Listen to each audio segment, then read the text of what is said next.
Hello everybody. Today we are going to make a video on how we can use phasers को हम कैसे use कर सकते हैं and solving some equations. ठीक है, तो मैं इक्वेशन लिखूंगा, आपको उसका सॉल्यूशन फाइंड आउट करना है. ठीक है, so let us take a example question to understand this. So this is the equation. Have a look at this. 3i plus 7 integration I D T. देखो इनडेफिनेट इंटीग्रेशन है, इसका मतलब हम steady state की बात कर रहे हैं. मतलब हमारे पास कोई भी इनिशियल या फाइनल वैल्यूज हमको पता नहीं है. ठीक है, हम नॉर्मल स्टेडी स्टेट में जब सर्किट एकदम स्टेबल होगा तब करंट की और वोल्टेज की क्या वैल्यू होगी वो हम फाइंड आउट करेंगे. ट्रांजिशनल स्टेज में या जब चेंजेस हो रहे हैं सर्किट में तब क्या वैल्यू होगी उसको हम फाइंड आउट नहीं कर रहे हैं इस पर्टिकुलर डिस्कशन में. ठीक है, अगर आपको इस सेंटेंस का मतलब ज़्यादा समझ में नहीं आया है तो आप इग्नोर कर सकते हैं.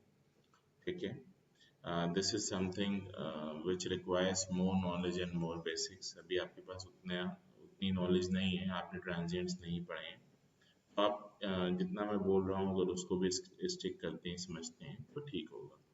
ठीक है, 30 cos 2t plus 40 degree.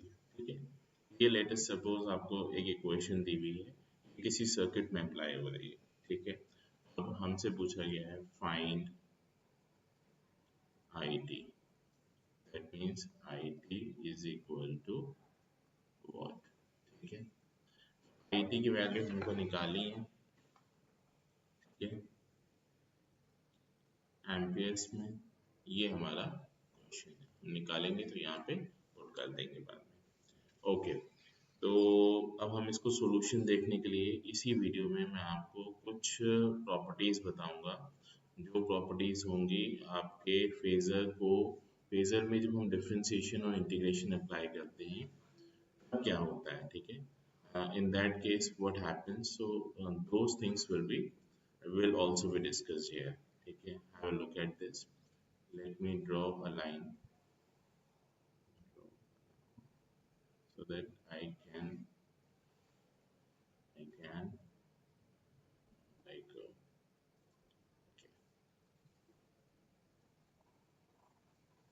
make a cable kind of. Okay, ठीक है. बेटा मुझे ये सब करने में टाइम लगता है तो आप वीडियो को फास्ट स्पीड में भी देख सकते हो जैसा आप चाहो. ठीक है, ताकि आपका टाइम वेस्ट ना हो. ओके, तो यहाँ पे हम करेंगे.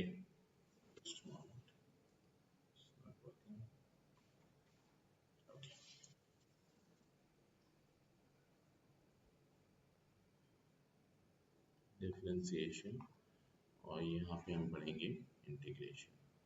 इसी क्वेश्चन के ज़रिए से हम आपको डिफरेंशिएशन और इंटीग्रेशन का इफेक्ट भी बता देंगे. ठीक है, बिफोर वी मूव ऑन हम एक चीज़ रिमाइंड करेंगे कि हमने पढ़ा था कि V T is equal to V M cos omega T plus phi का जो फेज़र होता है, इसका जो फेज़र होता है वो होता है वी एम एंगल फाई. इसको डिनोट करते हैं बोल्ड वी से, इसको डिनोट करते हैं स्मॉल स्मॉल वी से, इसको डिनोट करते हैं कैपिटल वी से.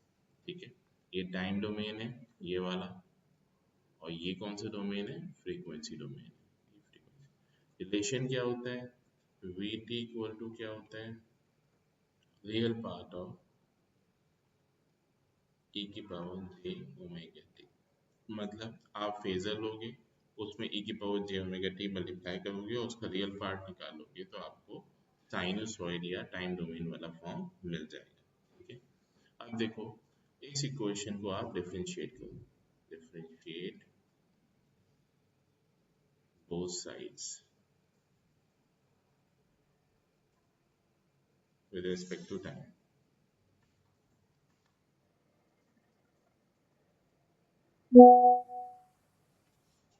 ओके, तो क्या होगा, D V upon D T is equal to D upon D T real part of e की power j omega. Is that okay? अब देखिए क्या होगा, डिफरेंशिएशन को अंदर लेके जाइए। dv over dt equal to क्या हो गया, रियल पार्ट ऑफ, फेजर को भी यही रहने दीजिए कि फेजर में फ्रीक्वेंसी की टर्म, फेज का टर्म आ रहा है vm एंगल फाइव, है ना। तो इसके अंदर कोई भी टाइम का टर्म नहीं है, तो ये time with respect to time constant होगा। तो डिफरेंशिएशन किस पे अप्लाई होगा, सिर्फ e की पावर j ओमेगा डी पे, इस पे अप्लाई होगा। ठीक है, जब आप इसका डिफरेंशिएशन करेंगे तो आपको क्या मिलेगा, that will be real part of ये यही रहेगा, e की पावर j ओमेगा t क्या हो जाएगा, e की power j omega t j omega multiplication में आ जाएगा। ठीक है, चेन रूल से। Is that okay?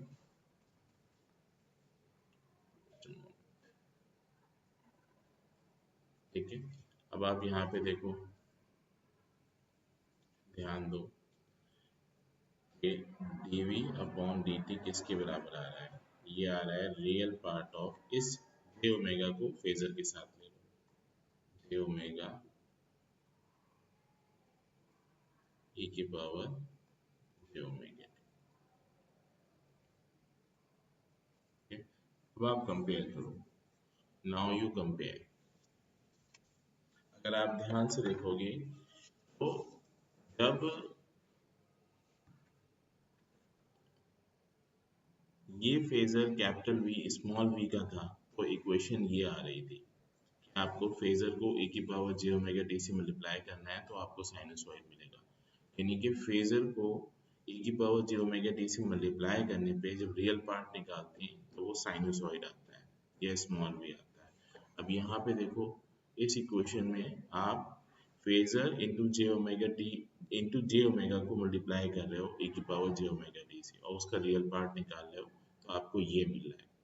इसका मतलब क्या हुआ, अगर स्मॉल वी टी का फेजर कैपिटल वी आ रहा है तो D V over D T का फेजर क्या आएगा, ये आएगा, ये वाली term J omega. This is the property of phasors in differentiation.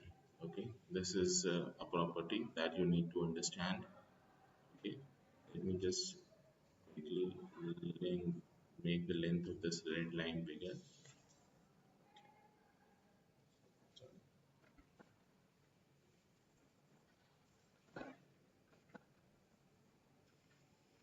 एक बार फिर से इसको क्विकली रिवाइज करिए कि एक साइनसॉइड था V T V M cos omega T plus five, जब इसका हम फेजर निकालते हैं तो वो कैपिटल वी आता है।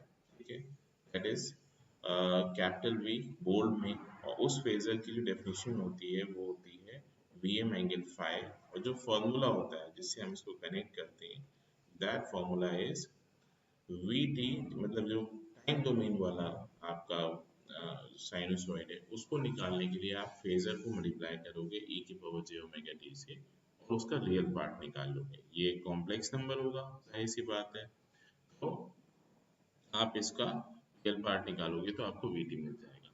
अब इस फॉर्मूले को हमने डिफरेंशिएट किया और थोड़ा सॉल्व किया तो हमको ये पता चला dv over dt equal to क्या है, real part of j omega into capital V to e की पावर j ओमेगा t। इससे हमने ये कंक्लूड करा कि यहाँ पे ये जो पार्ट है ये फेजर होगा इसका, क्योंकि इसमें हम e की power j omega t multiply कर रहे हैं फिर उसका रियल पार्ट निकाल रहे हैं। ठीक है, तो अगर vt का फेजर कैपिटल V है तो dv ओवर dt का phasor j omega into capital V होगा। Now similarly let us apply this on integration. Integration में भी हम यही लिखेंगे, vt is equal to vm cos omega T plus five, एक साइनसॉइड दिया हुआ था और इसका फेजर क्या आ रहा था, phasor v equal to V M angle five. ठीक है, ये आपका फेजर का साइन है। यहाँ पे डेफिनेशन क्या है? डेफिनेशन है V T is equal to real part of e की पावर j ओमेगा t। मतलब फेजर लो, उसको e की पावर j ओमेगा t से मल्टीप्लाई करो, ठीक है, और उसका रियल पार्ट निकाल लो, ठीक है। हमने बताया था आपको कि ये एक रोटेटिंग साइनर है, तो हमने e की पावर j ओमेगा t से इसको रोटेट कराया है, ठीक है। मल्टीप्लाई करने का जो फिजिकल सिग्निफिकेंस है वो ये है कि ये अब ओमेगा सर्कुलर फ्रीक्वेंसी से रोटेट कर रहा है, ठीक है। अब आप इसको इंटीग्रेट कर दो, integrate both sides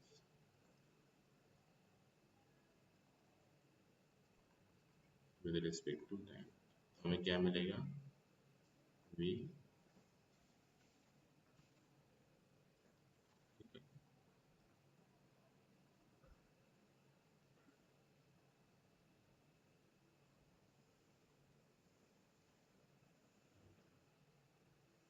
is that okay?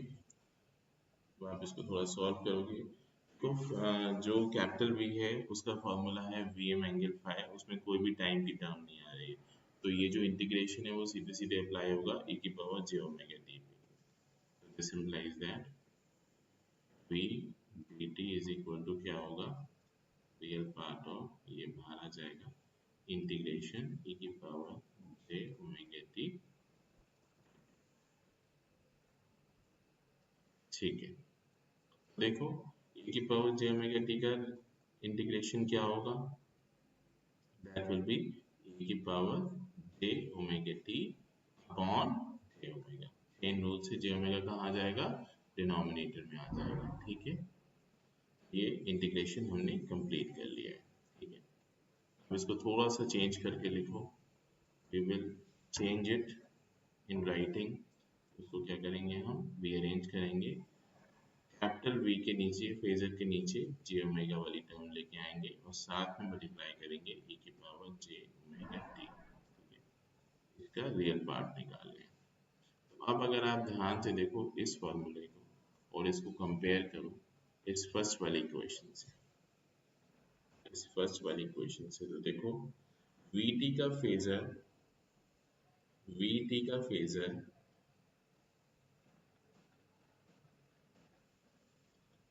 vt का फेजर कैपिटल V आ रहा था, तो हम कैपिटल V को मल्टीप्लाई कर रहे थे e की पावर j ओमेगा t से, उसका रियल रियल पार्ट निकाल रहे थे।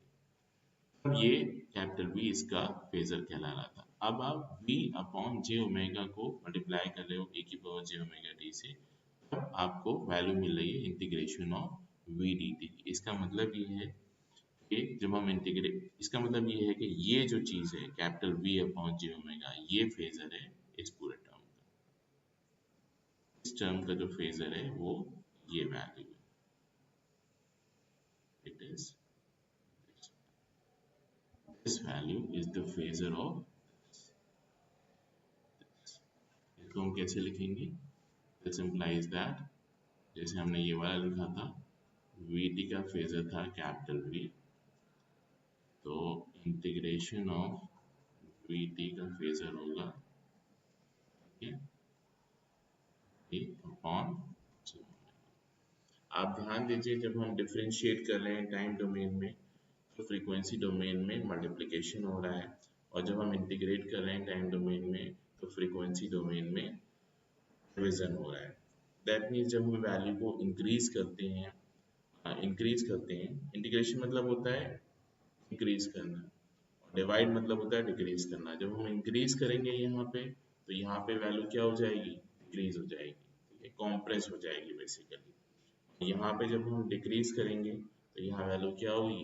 इंक्रीज हो जाएगी, एक्सपैंड हो जाएगी बेसिकली, ठीक है। So forget about it. Now moving on to the equation, we will directly apply these two results on this equation and then we will get the answer. Let us have a look at that.